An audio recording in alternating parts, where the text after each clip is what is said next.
more than 29,000 Palestinians have been killed in Gaza in the 5-month Israel-Hamas war.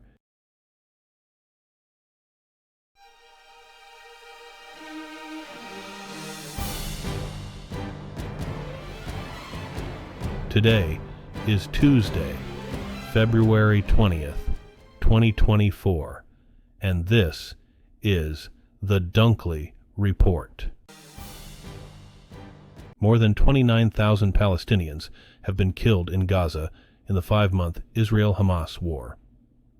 The Gaza Health Ministry in the Hamas-ruled territory said Monday that 107 bodies were brought to hospitals in the last 24 hours, which brings the total to 29,092 dead since the start of the war.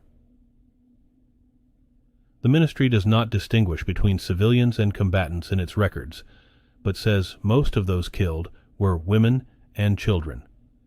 Israeli Prime Minister Benjamin Netanyahu has vowed to continue the offensive until total victory against Hamas after the militants' October 7th attack on Israeli communities.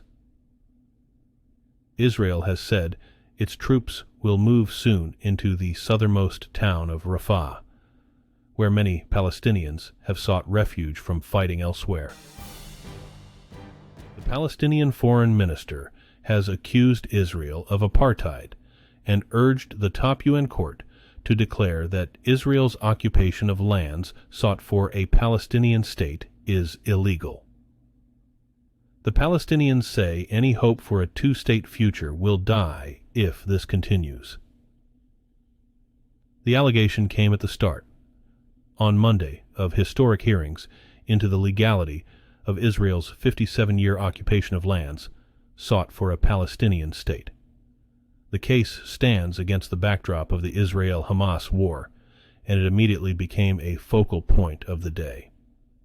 Palestinian Foreign Minister Riyad Malki told the court that 2.3 million Palestinians in Gaza, half of them children, are besieged and bombed, killed and maimed, starved and displaced.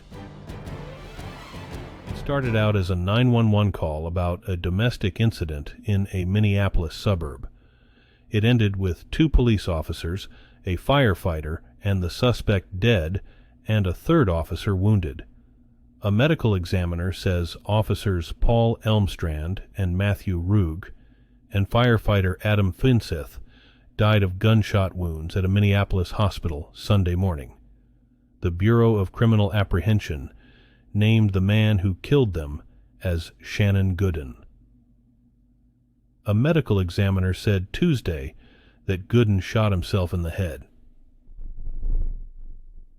Court records show Gooden wasn't legally allowed to have guns and had been entangled in a years-long dispute over the custody and financial support of his 3 oldest children. Authorities are still investigating the shooting in a suburban Minneapolis neighborhood that killed 2 police officers and a firefighter. The officers responded Sunday as an armed man barricaded himself inside a home with his family, including 7 children. The shooting in Burnsville resulted in the deaths of 27-year-old officers Paul Elmstrand and Matthew Rugg, and 40-year-old firefighter Adam Finseth. Authorities say Finseth was shot while giving aid to an injured officer. The suspect was found dead. He was identified as 38-year-old Shannon Gooden, and authorities said Tuesday he shot himself in the head. None of the 7 children were hurt. A woman has been killed, and 5 other people were wounded in a shooting at a Waffle House restaurant in Indianapolis. The Indianapolis Metropolitan Police Department says officers responded to a report of a shooting at the restaurant around 12:30 a.m. Monday. Police found 5 shooting victims who were taken to a hospital, including a woman who was in critical condition and died. The other victims, a woman and 3 men, all are in stable condition. Police say a sixth man traveled separately to a hospital with a gunshot wound and is in critical condition. Investigators believe an argument between two groups at the restaurant escalated to gunfire. No one has been arrested.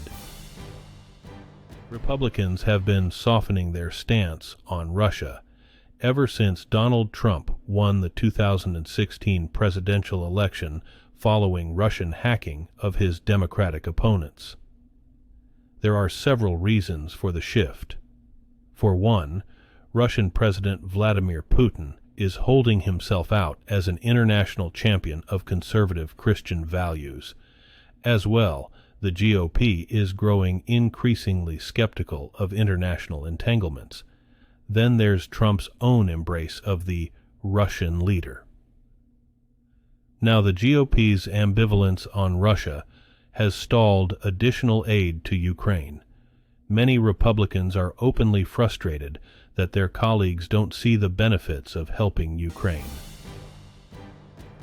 The widow of Russian opposition leader Alexei Navalny has vowed to continue his fight against the Kremlin.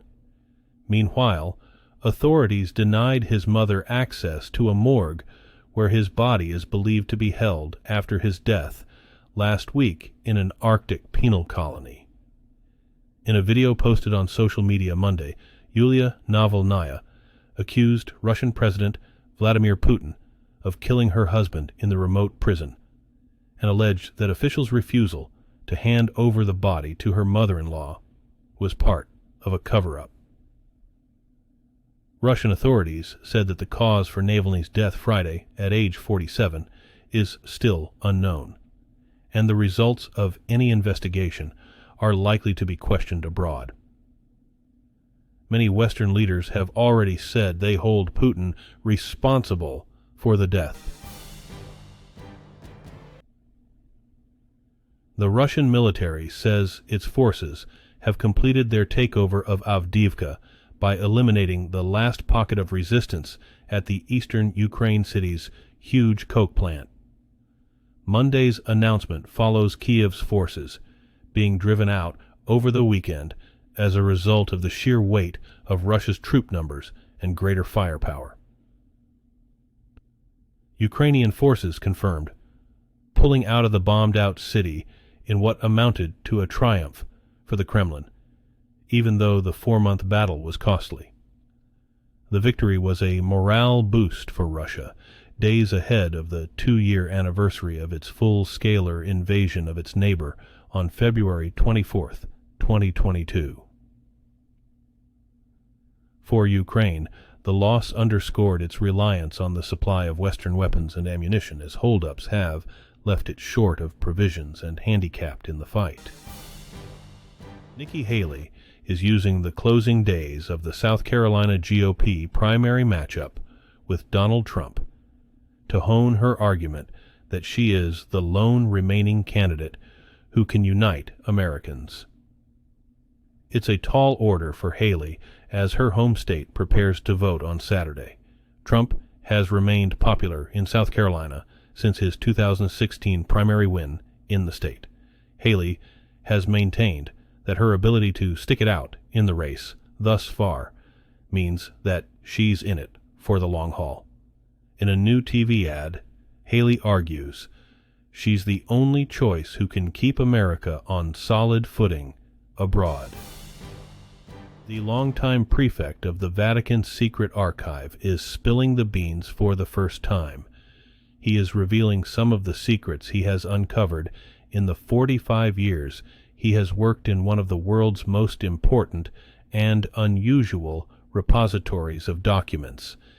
In a new book-length interview titled Secretum, to be published Tuesday, Archbishop Sergio Pagano divulges some of the unknown, lesser-known, and behind-the-scenes details of well-known sagas of the Holy See. Pagano delves into everything from Napoleon's seizure of the archive itself in 1810 to the peculiar conclave of 1922 that was financed entirely by donations from U.S. Catholics. Today's news was reported by the Associated Press. This has been the World News for Tuesday, February 20th, 2024. Thanks again for joining us at The Dunkley Report.